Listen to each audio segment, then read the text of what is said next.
같이 말씀 보겠습니다. 갈라디아서 5장부터 보겠습니다. 5장 25절에서부터 6장 5절까지의 말씀을 같이 교독하겠습니다.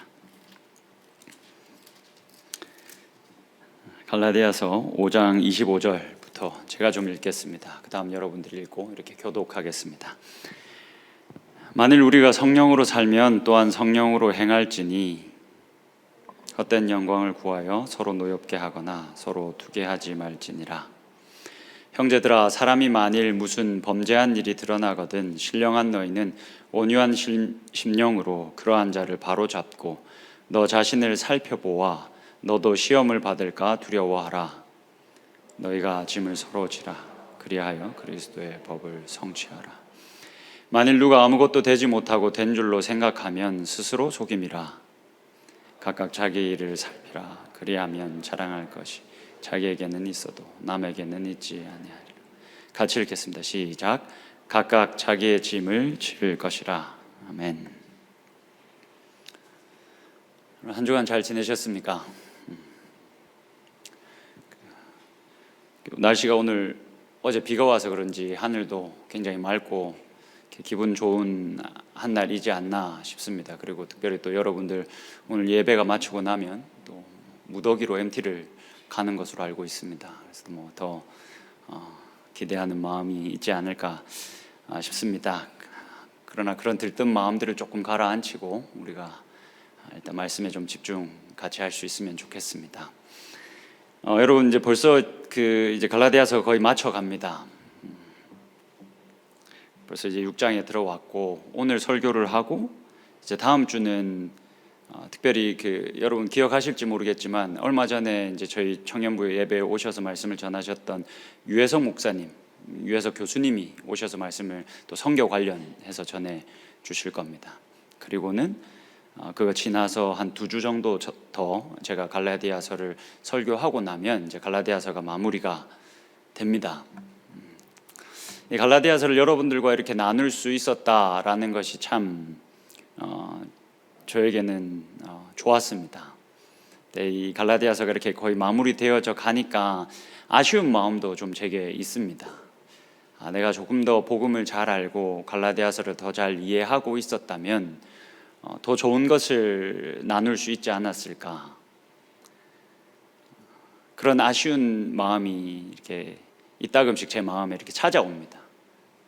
근데 이제 그런 마음을 제가 이렇게 내려놓습니다. 왜 내려놓냐면 그냥 하나님 앞에서 제가 해야 할 일은 저의 이렇게 작고 연약함을 그냥 하나님께 계속해서 드리는 것, 나의 부족함을 그냥 하나님 앞에 계속해서 드리는 것이 나의 최선이고 하나님께서 이것을 너무나도 기쁘게 받으신다. 그리고 하나님께서 이 작은 것을 받으셔서 놀라운 일을 하시는 분이 내가 섬기는 하나님이시다라는 것을 제가 이 갈라디아서를 통해서 더 확실히 배웠기 때문에 그런 마음들을 내려놓습니다. 그럼에도 불구하고 제 마음에는 아쉬운 마음이 많이 있지만 그런 저의 아쉬운 마음을 넘어서 하나님께서 분명히 여러분들 가운데 놀라운 일을 하셨을 줄 믿습니다. 오늘도 갈라디아서 6장 초반부의 말씀을 우리가 같이 나눌 텐데 여러분 이제 이 6장에서부터 바울이 우리들에게 삶의 변화를 요구합니다.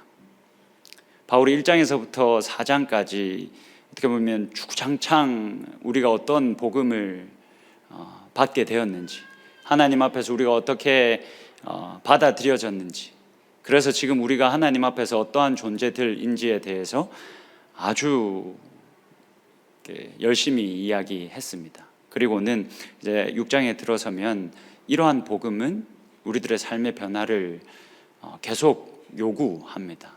그래서 사실 바울이 우리들에게 이런 삶의 변화가 있어야 한다라는 것을 계속 요구하는데 아직 우리가 말씀을 나누면서 이 복음이 어떻게 우리의 삶을 변화시켜 놓을 수 있을지, 과연 우리는 이 복음 앞에서 우리의 삶을 어떻게 다르게 살아가야 하는지를 같이 좀 고민할 수 있는 시간이 되면 좋겠습니다. 오늘 갈라디아서 5장 25절 26절의 말씀을 먼저 좀 읽었습니다.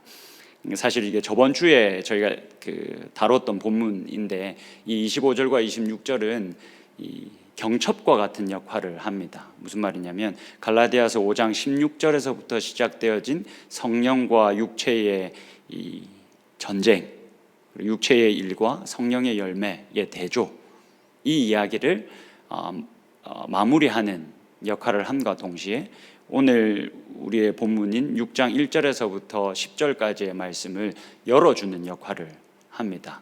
그래서 이 25절, 26절의 말씀을 저희가 한 번 더 읽었습니다. 먼저 25절의 말씀을 보겠습니다. 25절에 이렇게 기록되어져 있습니다. 만일 우리가 성령으로 살면 또한 성령으로 행할지니. 여러분, 우리가 저번 시간에 나눴지만 성령이 우리들 가운데 오셨습니다.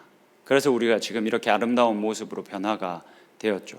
성령이 반드시 우리들 안에 성령의 열매를 맺게 하십니다. 사랑과 희락과 화평과 오래 참음과 자비와 양성과 충성과 온유와 절제, 이 다방면의 우리의 인격을 하나님께서 이 성령이 열매를 맺게 하십니다. 그래서 지금 여러분들이 이렇게 아름다운 모습으로 앉아 있을 수 있는 겁니다.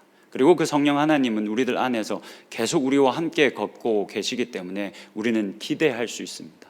우리가 더 아름다운 모습으로 드러날 수 있다라는 사실을 기대할 수 있게 되었습니다.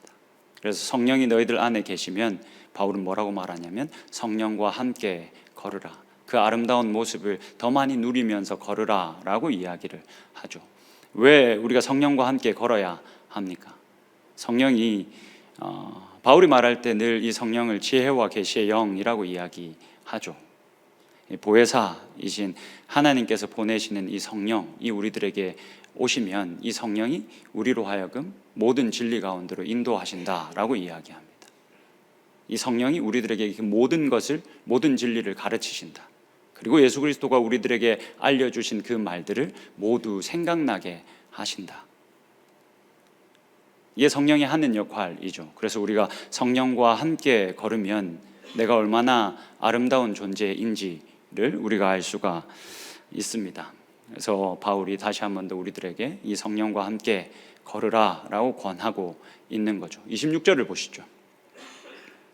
26절을 보면 그런데 우리가 만약에 성령과 함께 걷지 않으면 성령을 통해서 도대체 우리가 어떤 존재가 되었는지에 대해서 계속해서 깨닫지 못하고 살아가면 어떤 일이 일어나는지에 대해서 다음과 같이 이야기합니다. 여러분들이 26절의 말씀을 한번 같이 읽어주시면 좋겠습니다. 같이 읽겠습니다. 시작.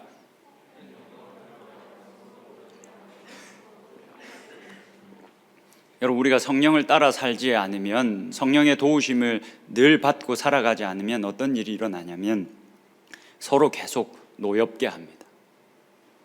그리고 서로가 계속 서로를 질투하게 됩니다. 여러분, 여기서 서로 노엽게 하다라는 말은 자신이 타인을 향해서 우월감을 가져서 그 사람이 분노하게 되는, 노엽게 되는 상태를 말합니다. 그리고 여기서 서로 투기하지 말라라는 것은 내가 어떤 사람을 향해서 가지고 있는 열등감, 그 열등감 때문에 내가 그 사람을 투기하게 되는, 질투하게 되는 상태를 말합니다. 여러분, 우리가 성령을 따라 걷지 않으면 계속 타인을 향해서 우월감 혹은 열등감을 가지면서 어떤 사람을 노엽게 하던가 아니면 내가 어떤 사람을 질투하던가, 이 사이에서 우리가 계속 왔다 갔다 하게 돼 있습니다. 아마도 이 1세기 기독교 공동체 안에 이렇게 서로를 노엽게 하고 서로를 투기하는, 그렇게 헛된 영광을 구하며 살아가는 일들이 많았던 것으로 보입니다. 구체적으로 어떤 헛된 영광을 구했는지, 어떠한 모습으로 이들이 서로 투기하고 서로 노엽게 했는지에 대해서 바울이 밝히지는 않고 있기 때문에 우리가 자세히는 알 수 없습니다. 근데 이들 중에, 이 교회 구성원들 중에 헛된 영광을 구하는 사람들이 많았다라는 것은 분명합니다. 여러분, 여기서 헛된 영광을 구한다라는 이 번역이 참 좋은 번역입니다. 여기서 헛된이라고 번역된 이 단어는 쉽게 말하면 속이 빈, 공허한 이런 뜻을 가지고 있습니다. 그래서 어떤 사람을 노엽게 하거나 어떤 사람을 향해서 질투를 하면 영광을 자기가 얻기 넣습니다. 우리가 그렇지 않습니까? 어떤 사람이 나보다 못하다라고 느꼈을 때 우리가 우월감을 느끼죠. 그리고 많은 사람들은 그 우월감을 자신의 정체성으로 삼으려고 합니다. 우리 모든 인간이 그렇게 하고 살아가고 있죠. 그래서 제가 얼마 전 부활주일날 설교할 때 말씀을 드렸던 것처럼 미로슬라브 볼프라는 이 신학자가 우리가 다 어떤 타인을 자신의 정체성을 이렇게 더 높이기 위해서 타인을 희생시키는 것을 서슴지 않고 계속한다. 그렇게 우리는 그 배제의 땅으로 나아간다라는 주장을 했던 그 글을 저희가 같이 나누기도 했습니다. 우리가 어떤 사람을 향해서 우월감을 가지면 그 순간 그게 영광처럼 느껴지긴 합니다. 근데 그 영광은 바울이 헛된 영광이라고 합니다. 그러니까 속이 비어버린, 영광을 얻긴 얻었지만 그 효력을 내가 아무것도 누릴 수 없는, 그 유익을 내가 아무것도 얻을 수 없는 영광이라고 이야기합니다. 여러분, 1세기 그리스도인들이 이런 헛된 영광을 구하며 사는 사람들이 참 많이 있었을 겁니다. 이 많은 학자들이 처음에는 1세기 이 초기 기독교 공동체의 구성원들이 대부분 이 사회에서 하층민에 속하는 사람들이었을 것이다 라고 생각했습니다. 왜냐하면 복음서를 보면 예수님이 고아와 과부들에게 특별히 신경을 많이 쓰시고 그들을 공동체 안으로 데리고 들어오시는 장면들이 많이 기록되어져 있고 그뿐만이 아니라 구약에서도 하나님이 고아와 과부의 하나님으로 드러나시죠. 그래서 이 1세기 초기 기독교 공동체에는 대부분 이 사회에서 하층민들이 그 구성원을 이루고 있었을 것이다 라고 생각했습니다. 근데 한 수십 년간 이 신약의 이 역사학자들이 연구를 하면서 그 사실이 틀렸다라는 것을 이제 증명해내고 있습니다. 다음에 글을 한번 같이 보시죠. 그 당시 기독교인들은 사회적으로 위축된 집단이기는커녕 오히려 대도시 인구 가운데 사회적 허세가 있는 그룹이 주류였다. 뿐만 아니라 당시 기독교 집단의 구성원은 아마도 사회 지도층 가구에 종속된 피부양자들의 인적 구성을 반영하는 것처럼 보이는 폭넓은 계층으로 이루어져 있었다. 그러니까 하층민들만 이게 교회를 구성하고 있었던 게 아니라 참으로 다양한 계층의 사람들이 구성원으로 자리 잡고 있었다라는 말입니다. 근데 정말 다양한 계층의 구성원들이 교회 안으로 들어와 있었는데 그 당시의 교회는 지금의 교회보다 훨씬 작았습니다. 이렇게 큰 공간에서 모여서 예배하지 않았습니다. 대부분 소그룹으로 모였죠. 이렇게 몇 명 되지 않는 사람들 중에 가장 그래도 가진 것이 많아서 가장 큰 집을 가지고 있는 사람이 있으면 그 집에서 예배하러 모였습니다. 그러니까 어떻게 보면 가정교회의 형태, 그러니까 다양한 계층의 사람들이 모였는데 이 사람들이 너무 가까이 붙어 있었다는 겁니다.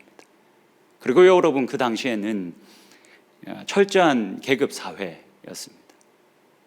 그러니 그들 안에서 이런 헛된 영광을 구하는 사람들이 당연히 있었겠죠.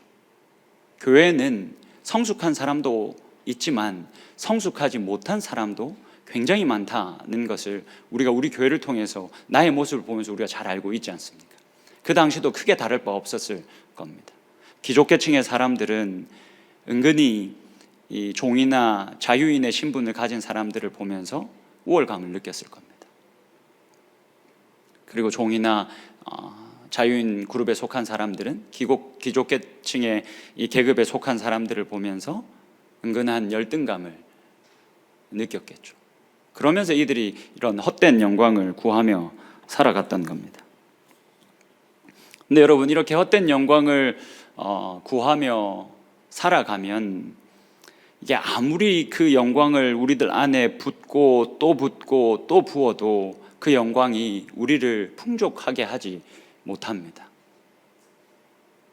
마치 밑 빠진 독에 물을 붓는 것 같이 그 영광이 너무나도 쉽게 사라지기도 하고 너무나도 쉽게 우리가 잃어버리기도 합니다.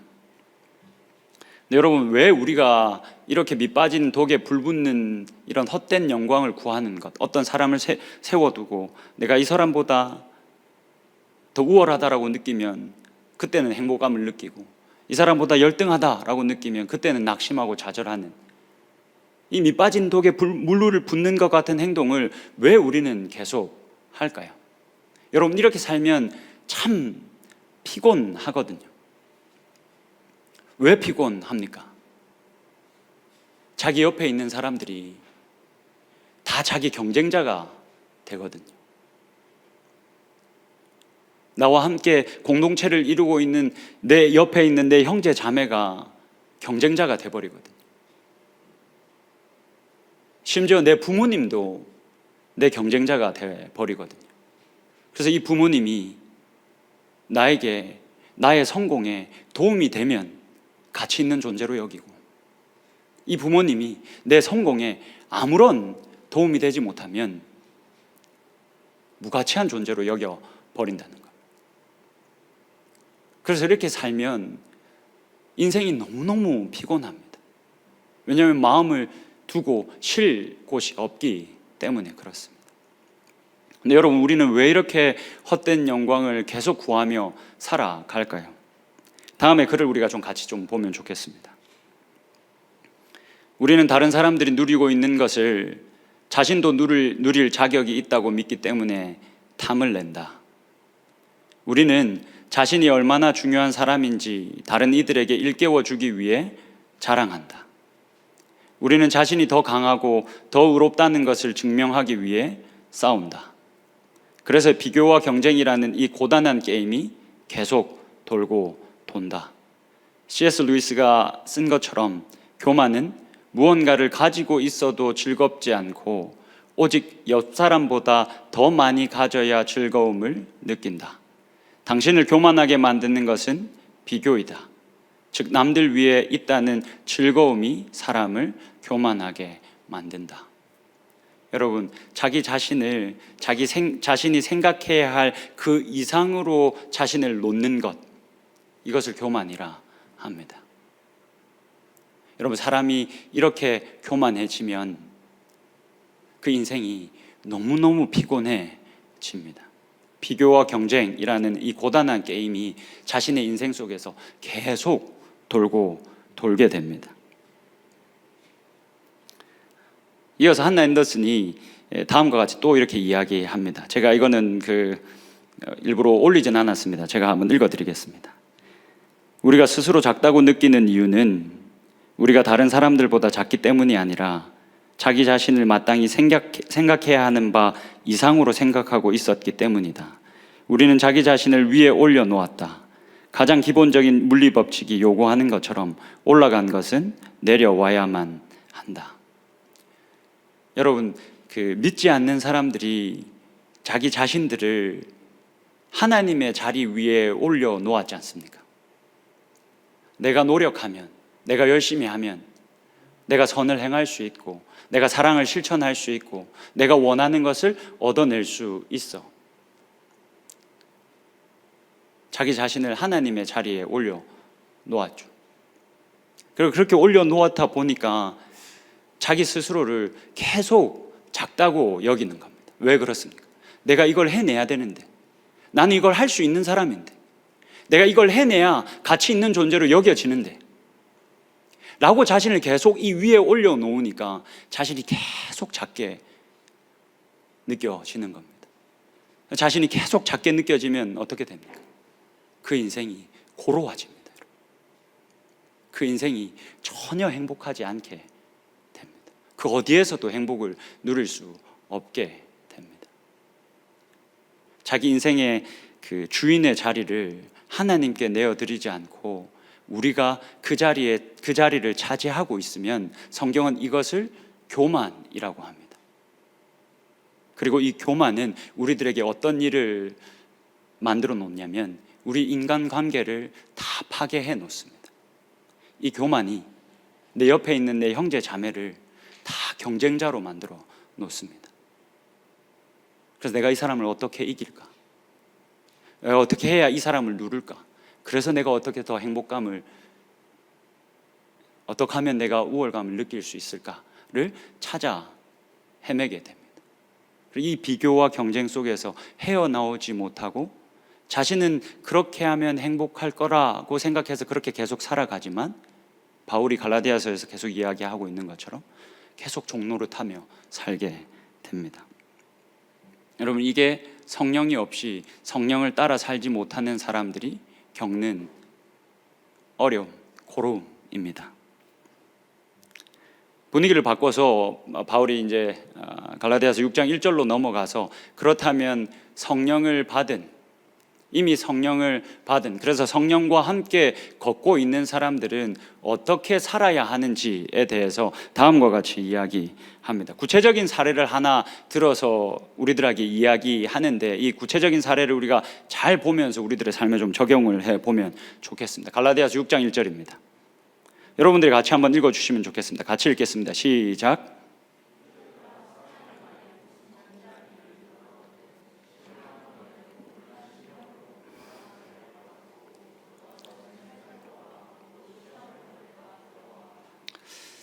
여러분, 우리 공동체 안에 어떤 사람이 실수를 했거나 죄를 범했다라고 생각해 봅시다. 그러면 여러분들 어떻게 하시겠습니까? 우리가 어떻게 해야 합니까? 바울은 우리들에게 이야기합니다.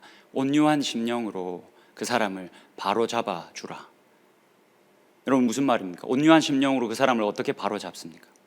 온유한 심령으로 그 사람을 바로 잡아주는 것이 도대체 어떻게 해야 한다는 말입니까? 뭐 사투리 안 쓰고 서울말로 나긋나긋하게 팩트로 폭행을 하면 그게 온유한 심령으로 바로 잡는 겁니까? 그렇지 않죠. 사실 바울이 이러한 죄에 빠진, 그리고 실수를 한 사람을 너희들이 봤을 때 온유한 심령으로 그를 바로 잡아주라 라고 말함과 동시에 훨씬 더 강조하면서 이렇게 말합니다. 뭐라고 말합니까? 너 자신을 살펴보아. 너도 시험을 받을까 조심하라. 무슨 말입니까?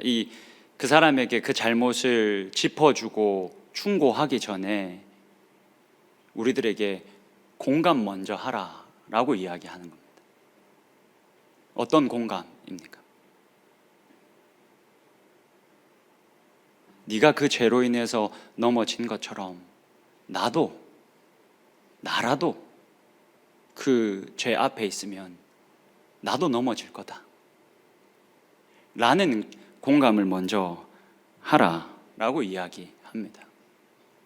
이렇게 먼저 우리가 공감하지 않으면 나 같아도 그 죄 앞에서는 넘어졌을 것이다 라는 이러한 공감과 혹은 겸손이 없으면 여러분, 우리는 절대 온유한 심령으로 그를 바로잡을 수 없습니다. 만약 여러분 공동체 안에서 내가 이런 공감 혹은 복음으로 말미암은 이런 겸손이 없다면 함부로 누군가에게 충고를 하시면 안 됩니다. 함부로 누군가를 바로 잡으려고 하시면 안 됩니다. 그러다 보면 어떤 일이 일어나냐면 자신이 가지고 있는 그 사람에 대한 우월감만 계속해서 발현이 됩니다. 그 사람은 그렇게 생각하겠죠. 나 같으면 절대로 이런 짓을 하지 않았을 거야 라는 교만한 생각을 가져야 그 사람을 충고할 수 있습니다. 그 사람을 비난할 수 있습니다. 그 사람을 정죄할 수 있습니다. 바울은 이것을 절대 원하지 않습니다. 먼저 우리들에게 너 자신을 살펴보아서 시험을 받을까 두려워하라, 조심하라 라고 이야기합니다.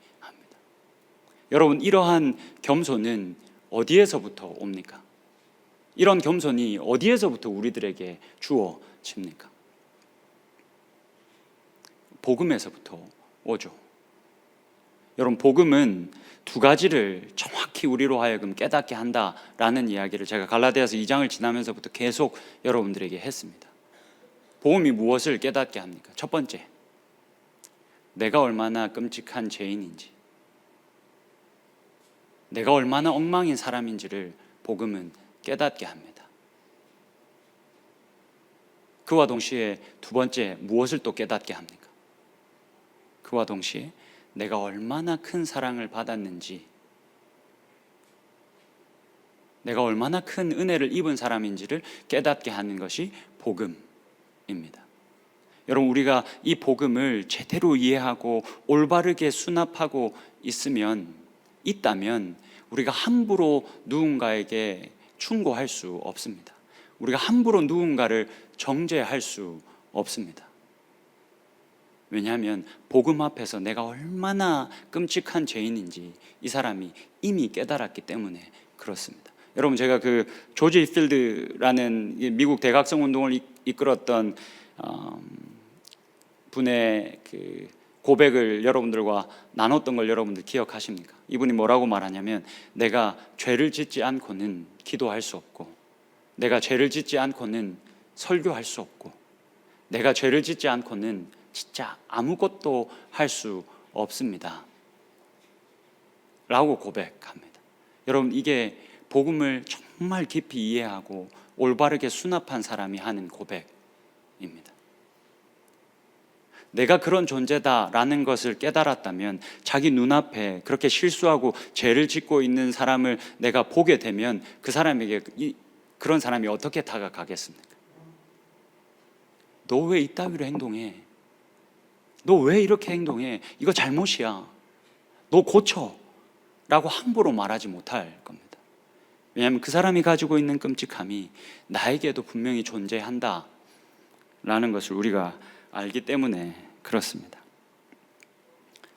여러분, 이 겸손함이 저와 여러분에게 있기를 진심으로 주님의 이름으로 축복합니다. 우리가 갈라디아서를 묵상하면서 정말 내가 얼마나 끔찍한 죄인인지, 그리고 하나님이 나를 어떻게 받아들이셨는지를 이 갈라디아서에 기록되어져 있는 이 복음을 통해서 우리들에게 더 선명해지면 좋겠습니다. 그리고 그게 우리들에게 인정이 될 수 있으면 너무너무 좋겠습니다. 여러분, 다음에 글을 한번 같이 보겠습니다. 제가 좀 읽어드릴 테니까 잘 들어보십시오. 건강한 사람에게는 의사가 필요하지 않습니다. 하지만 아픈 이에게는 의사가 필요합니다. 여러분, 만약에 저와 여러분이 조금도 깨어지지 않았다면 예수님은 이 땅에 오실 이유와 필요가 없었을 겁니다. 우리가 정말 하나도 깨어지지 않았다면 예수님이 우리를 구원하시고 지금 이 자리에 앉혀 놓으실 이유도 없었을 겁니다. 근데 지금 우리가 이 자리에 앉아 있는 이유는 우리가 환자였고 지금도 환자이다라는 말입니다. 겸손은 하나님의 도움 없이는 사랑하거나 선을 행할 수 없으므로 친절이나 미덕, 힘이나 행복, 제대로 일하고 제대로 사랑할 수 있는 능력은 모두 하나님께서 피조물인 우리에게 선물로 주신 것임을 받아들이는 것입니다. 여러분, 이게 조금 너무 과한 주장으로 들리십니까? 이거 우리를 너무 무시하는 발언처럼 들리십니까? 그렇게 들리지 않기를 바랍니다. 누군가 성실하다고 해서, 경건하다고 해서, 지적으로 우월하다고 해서 다른 사람을 내려다 볼 수 있는 위치에 있지 않습니다. 우리는 모두 연약하고 한계가 있으며 각기 다른 사람의 자리에서 각기 다른 방식으로 분투하고 있습니다. 우리를 궁극적으로 판단하실 수 있는 이는 오직 하나님뿐입니다. 여러분, 제가 이 갈라디아서를 설교하면서 너무너무 감사한 것은 이와 같은 이런 글에 제가 이제는 전적으로 동의하게 되었다라는 사실입니다. 이것 때문에 제가 너무너무 감사합니다. 제가 이전에 갈라디아서 설교하면서도 여러분들에게 나누었지만 제가 우리 아내에게 가장 나와 가까운 사람에게 제일 먼저 선교적인 삶을 살아야겠다라고 생각하고 이 사람에게 사랑하려고 노력을 많이 했습니다. 근데 제가 이 갈라디아서를 묵상하면서 내 사랑이 비뚤어져 있었음을 깨달았습니다. 내가 이 사람을 열심히 사랑하고 있는 이유가, 이건 좀 지나친 표현이긴 하지만 여러분, 제가 그 정도의 쓰레기는 아닙니다. 이 사람이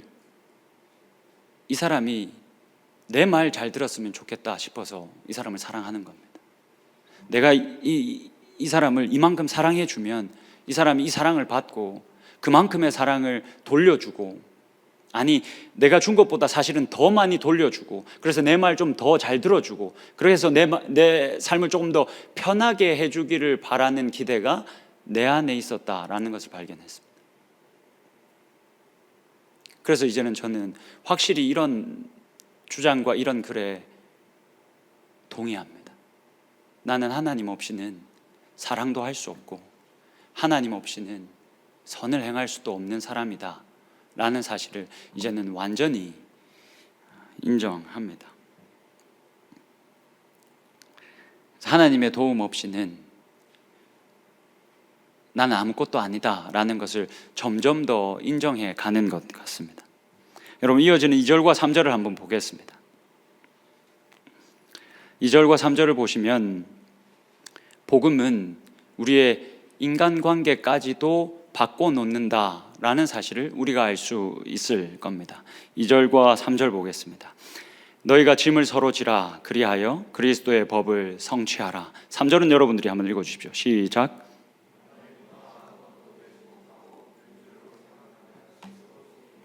여러분, 이게 2절과 3절이 사실은 이 한글로는 번역이 되어져 있지 않지만 3절 앞에 접속사로 이렇게 2절과 3절이 깊이 연결되어져 있습니다. 이게 어떤 말이냐면 어떻게 한 거죠? 순식간에 하셨네요. 만일 누가 아무것도 되지 못하고 된 줄로 생각하면 그렇게 자신을 하나님의 자리 위에 올려다 놓고 자신이 생각할 것 이상으로 자신을 그렇게 올려다 놓고 자기 스스로를 속이면 너희들은 결단코 서로 짐을 질 수 없고 그리하여 그리스도의 법을 성취하는 것도 불가능하다 라고 이야기를 하는 겁니다. 다시 한 번 더. 만일 누가 아무것도 되지 못하고 된 줄로 생각하는 그런 교만에 빠져 있으면 스스로를 속이는 것이고, 그리고 그런 교만은 우리로 하여금 서로 짐을 지지 못하게 하고 그로 말미암아 그리스도의 법을 성취하지 못하게 한다 라고 바울이 이야기를 하는 겁니다. 여러분, 당시에 이 1세기에 짐을 져주는 역할은 누가 했습니까? 노예들이 했습니다. 다른 사람의 짐을 져주는 것, 이건 노예들이 해야 할 몫이었습니다. 바울은 지금 우리들에게 서로 종과 같이 겸손하게 되어 서로를 사랑으로 섬기라, 사랑으로 스스로 종노릇 하라 라고 5장에서 했던 그 권면을 다시 우리들에게 하고 있는 겁니다. 그렇게 해야 우리가 그리스도의 법을 성취할 수 있다. 그리스도가 율법을 성취하신 것처럼 그렇게 우리도 그 법을 성취할 수 있다. 예수 그리스도가 우리를 위해서 종이 되셨죠. 하나님의 아들이시자 하나님이신 그 예수 그리스도가 인간이 되셨습니다. 종의 형체를 입으셨습니다. 그렇게 겸손해지셔서 우리를 회복시키셨습니다. 그래서 바울은 우리들에게 너희가 짐을 서로 지고 그렇게 그리스도의 법을 성취하라라고 이야기를 하고 있는 겁니다. 여러분, 우리 다니엘 교회, 다니엘 이 청년부가, 이 공동체가 서로의 짐을 져주는 아름다운 공동체가 될 수 있으면 좋겠습니다. 여러분, 어떻게 우리가 서로의 짐을 함께 지고 살아갈 수 있겠습니까? 복음이 아니면 여러분 불가능합니다. 성령을 통해서 우리가 복음을 계속해서 깨닫지 않으면 우리는 계속해서 헛된 영광을 구하며 다른 사람들을, 내 형제와 내 자매를 경쟁자로 만들어 놓고 아주 쓸쓸히, 아주 외로이 힘들게 이 길을 걷게 될 겁니다.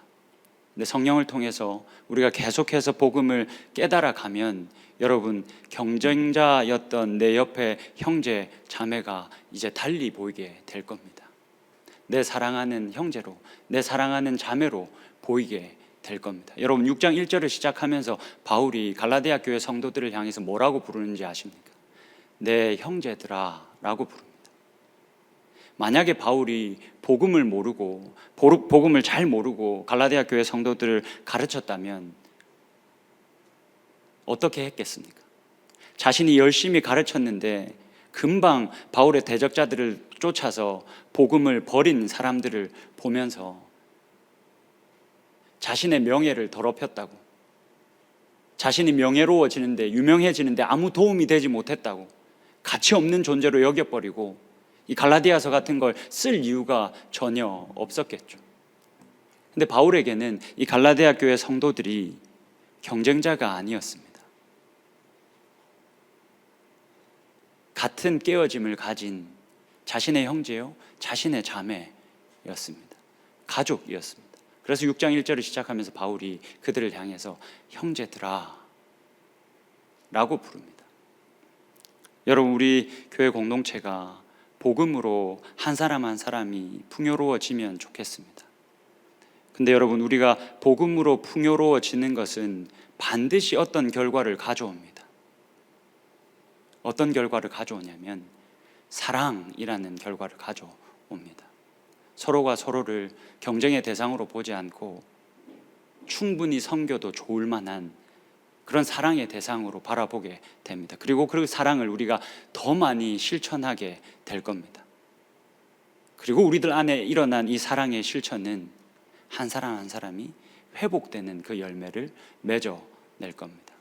여러분, 마지막으로 이 글을 같이 보겠습니다. 그 앞에 것도 제가 좀 읽어드리겠습니다. 마지막으로 여러분, 이 글을 잘 한번 보십시오. 우리가 하나님의 영광에 사로잡힐 때 우리는 자신의 것에 대한 근심을 잊어버린다. 모든 선함과 진실함과 아름다움의 근원이신 분께 우리의 시선을 고정할 때 우리가 그러한 근원이 아님을 받아들일 수 있다. 그분의 가치와 위엄으로 인해 우리 마음이 사로잡힐 때 우리는 자기 자신에게 너무 빠져들지 않게 된다. 다음입니다.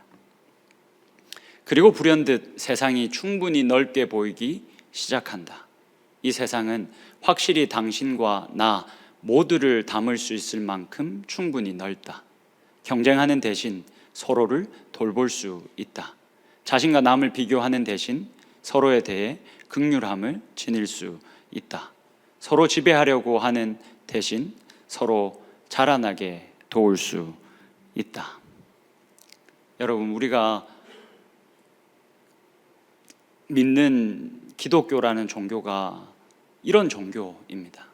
여러분, 제가 다른 종교들을 무시하는 게 아닙니다. 근데 기독교와 다른 종교들의 완벽한 차이가 하나가 있습니다. 무엇이겠습니까? 다른 종교는 인간을 아주 높은 위치에 둡니다. 그래서 우리가 노력하면, 우리가 열심히 어떤 돌을 닦고 수련하고 노력하면 어느 정도의 경지에 이를 수 있다라고 이야기합니다. 그래서 그 수련을 열심히 하죠. 근데 기독교는 완전히 다릅니다. 우리가 이룰 수 없다라고 확정합니다. 이것을 인정하는 사람만 사실 기독교에 있을 수 있습니다. 예수님이 뭐라고 말씀하셨습니까? 나를 따르려거든 자기를 부인하고 자기 십자가를 지고 나를 따르라 라고 하셨습니다. 이게 무슨 말입니까? 내가 할 수 없습니다. 미안하지만 내가 아무것도 할 수 없습니다. 내가 하나님이 하신 그 모든 일, 하나님께서 정해놓으신 그 선, 그 아름다움에 참여하는 것 아니면 내가 이룰 수 있는 아름다움, 선, 사랑, 이것은 아무것도 없습니다 라고 고백하지 않을 수 없습니다. 여러분, 기독교가 그걸 요구합니다. 나는 할 수 없고 하나님이 이미 다 이루셨는데 내가 거기에 참여하겠습니다. 내가 거기에 참여하면서 행복을 이루고 선을 누리겠습니다 라고 이야기하는 것이 기독교라는 종교입니다. 우리가 하나님이 하신 그 일을 집중하면서 하나님께서 우리의 인생을 어떻게 더 풍성하게 만들어 가시는가, 이것을 우리가 기독교 안에서 누릴 수 있어야 합니다. 자신을 향하던 그 시선을 내려놓고 그 시선을 하나님께 두고, 그래서 이제 타인을 나의 경쟁 상대가 아닌 나와 같이 끔찍한 아픔을 가진 나의 형제요, 나의 자매로 여기고 그들을 더 많이 사랑하고, 그렇게 그리스도의 법을 이루어서, 그렇게 그리스도의 법을 성취해서 우리들 안에서 어마어마한 회복이 계속해서 일어나는 것을 우리가 함께 경험할 수 있는 공동체가 될 수 있기를 주님의 이름으로 축복합니다.